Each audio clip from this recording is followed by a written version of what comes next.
यूनान के ऊंचे पहाड़ों के बीच बसा है एक पुराना गांव, गोरगोना।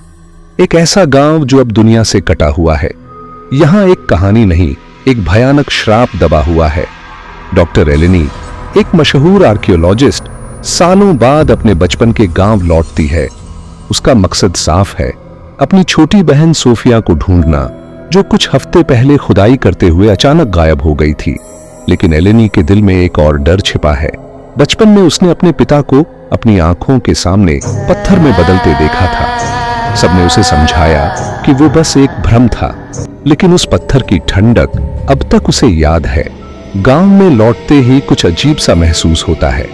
शाम ढलते ही खिड़कियां बंद होने लगती हैं, लोग बातों को बीच में छोड़ देते हैं। सब कुछ जैसे किसी अनजानी नजर से डरा हुआ है। कुछ लोगों की पत्थर बनी लाशें मिलती हैं, उनके चेहरों पर डर साफ झलकता है। गिरजाघर में एलेनी की मुलाकात होती है फादर थानोस से, एक अंधे पादरी से। वह कहता है, मैंने उसे देखा था और तभी अपनी आंखें निकाल दी थीं। अब वह फिर से जाग रही है। उसे पागल समझती है, लेकिन फिर उसे सोफिया का मोबाइल मिलता है। एक वीडियो, अंधेरे में गूंजती फुसफुसाहटें और फिर एक चेहरा जिसकी आंखें इंसानी नहीं लगती। एलेनी अब पत्रकार दिमित्री के साथ मिलकर उस रहस्य की तह तक पहुंचती है। वे एक पुराने मंदिर के नीचे पहुंचते हैं, एक छुपा हुआ कमरा जहां दीवारों पर टूटे आईने लगे हैं।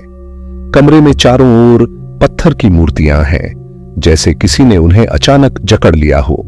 और कमरे के बीच खड़ी है सोफिया, मुस्कुराती हुई, लेकिन उसकी आंखों में कुछ नहीं है, ना चमक ना जान।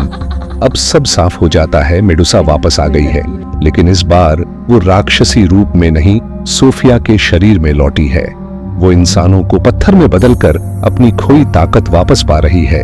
एलेनी समझ जाती है कि अगला नंबर उसका है। वो जो बच गई थी वही आखिरी बलिदान है। मेडुसा की नजर उस पर पड़ती है, अपनी आंखें बंद कर लेती है, लेकिन भूल जाती है कमरे में आईने हैं और उन आईनों में उसकी परछाई दिख रही होती है। एक आखिरी फुसफुसाहट, तुमने भी देख लिया। कमरे में अब एक नई मूर्ति खड़ी है, डॉक्टर एलेनी की, आंखें बंद, लेकिन चेहरा डर से जमी हुई। एक आईने में अब भी उसकी परछाई झिलमिला रही है, जैसे कोई चेतावनी दे रही हो। और अंधेरे में अब सोफिया की आवाज गूंजती है, जो अब उसकी नहीं, मेडुसा की है।